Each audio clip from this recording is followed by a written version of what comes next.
Fala galerinha, tudo bem com vocês? Hoje eu vou contar aqui curiosidades sobre o livro As Crônicas de Nárnia. Você já se perguntou como é que surgiu o famoso guarda-roupa? Surgiu um lampião no meio de uma floresta e a feiticeira branca? Então eu vou contar para vocês agora como tudo aconteceu. As Crônicas de Nárnia ela foi escrita por C.S. Lewis numa série de livros, né? Também tem ela em volume único, toda a história em volume único. E essa primeira parte, onde conta o surgimento, o início de tudo, é chamado o livro O Sobrinho do Mago. No Sobrinho do Mago, nesse livro, conta a história de duas crianças, como sempre, duas crianças, Diggory e Polly, que se conhecem na antiga Londres. Diggory ele morava no campo e ele foi morar com os tios na cidade de Londres, juntamente com seus pais e a sua mãe, que estava um pouco adoentada. Então ele desenvolve uma amizade com Polly e juntos eles vão explorar a casa dos tios, né, dele, onde ele estava morando. E lá ele encontra o seu tio André, que estava fazendo experimentos. O seu tio André descobriu anéis mágicos que poderiam passar uma pessoa de um mundo para uma outra dimensão totalmente desconhecida. E como ele tinha medo, ele era meio covardão com relação a isso, ele fez um teste e fez com que Polly, ela fosse a primeira a colocar o anel e ela partisse para outra dimensão, para outro mundo. Diggory, ele ficou preocupado com a amiga e ele acabou correndo, né, se colocando na situação de colocar o anel e resgatar a sua amiga. Então, vai ele para outra dimensão. Quando ele está nessa outra dimensão, que é chamado de Bosque Entre Dois Mundos, é um bosque totalmente assim, tranquilo, né, sem vento, sem canto de pássaros, com árvores e vários tipos de lagos. Então eu vou ler aqui uma parte do livro para vocês entenderem como é esse bosque. Não é possível imaginar bosque mais calmo. Não havia pássaros, nem inseto, nem bichos, nem vento. Quase se podia sentir as árvores crescendo. O lago, de onde acabara de sair, não era único. Eram muitos, todos bem próximos um do outro. Tinha-se a impressão de ouvir as árvores bebendo água com as suas raízes. Então, para vocês terem ideia, tinha vários lagos, né? E ali era o lugar onde se tinha acesso entre vários mundos. Ele juntamente com Polly foram explorar, já que eles estavam ali, vamos explorar. Eles acabaram entrando num lago aonde aconteceu deles irem para um mundo que já estava destruído, e era esse o mundo da feiticeira, a feiticeira branca, que o nome dela é Jades. Então vamos contar a origem da feiticeira. Um dos lagos o levaram até Charn, que era um mundo que estava totalmente destruído, aonde havia pessoas vestidas de realeza, mas essas pessoas elas estavam feitas estátuas, né? Elas estavam sob um encantamento. Então eles ficaram muito curiosos por saber como é que aconteceu isso, né? E eles ali explorando esse mundo descobriram um sino que tinha uma mensagem um tanto quanto ousada e curiosa, que despertou em Diggory, né, a vontade de tocar tal sino. Então vou ler aqui a mensagem para vocês entenderem. Ousado aventureiro, decida de uma vez, faça o sino vibrar e aguarde o perigo, ou acabe louco de tanto pensar. Se eu tivesse tocado, o que teria acontecido? Diggory ele não resistiu e tocou o sino.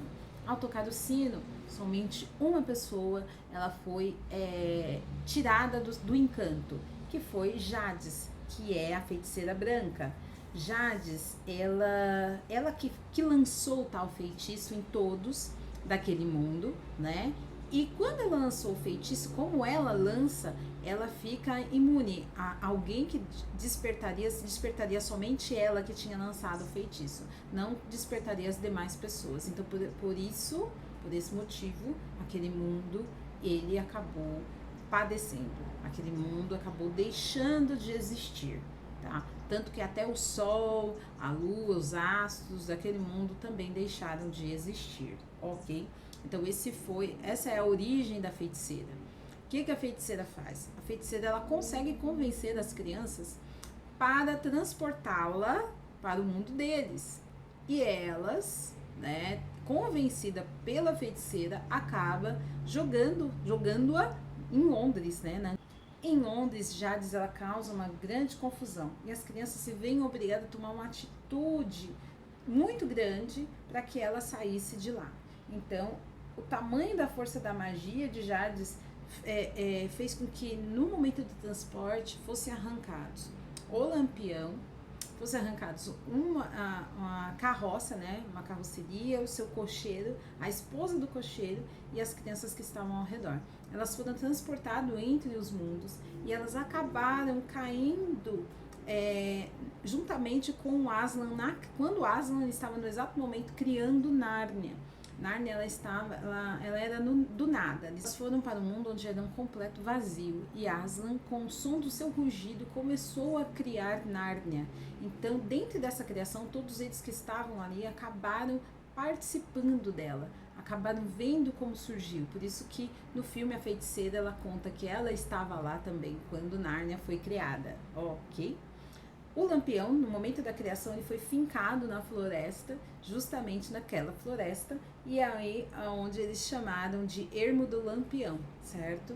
Então, por isso o lampião ele estava lá. Ok? Então agora eu vou contar para vocês a origem do guarda-roupa. Por conta de tudo que aconteceu e também por ser Diggory responsável por levar a feiticeira branca para um mundo totalmente novo, né?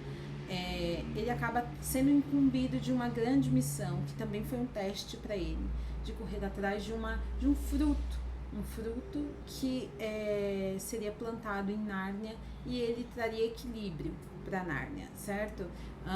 Esse fruto, né, a feiticeira ela acabou também, queria esse fruto porque daria para ela também uma certa longevidade.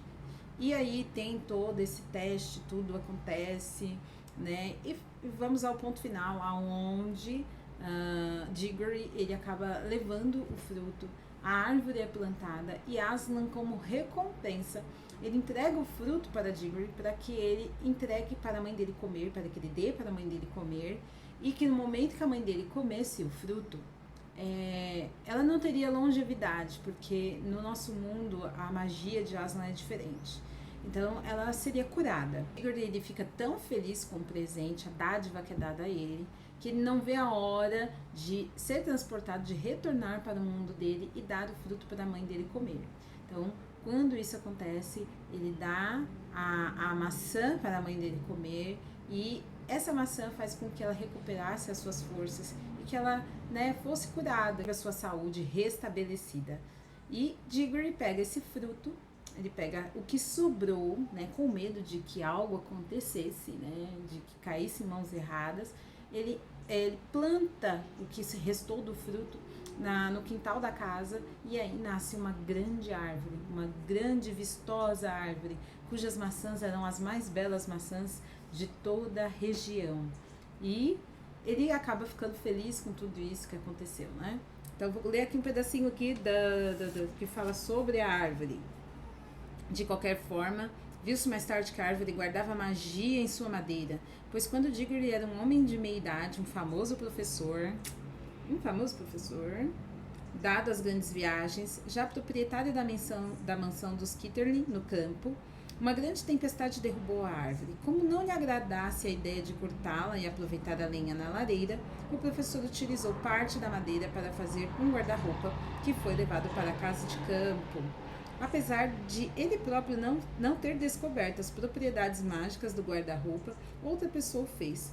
Foi esse o começo de todas as idas e vindas entre Nárnia e o nosso mundo, que estão contadas em outros livros. Então, gente, para quem ficou curioso, ficou comigo até o fim, eis aí o surgimento do guarda-roupa, do lampião e da feiticeira, e também, consequentemente, das viagens de Nárnia. Para essas e mais dicas de leitura, você pode me seguir aqui, se inscreva no meu canal, clique, dê o seu joinha, a sua curtida e compartilhe esse vídeo com o maior número de pessoas que você puder. Tá legal? Um grande beijo e até mais.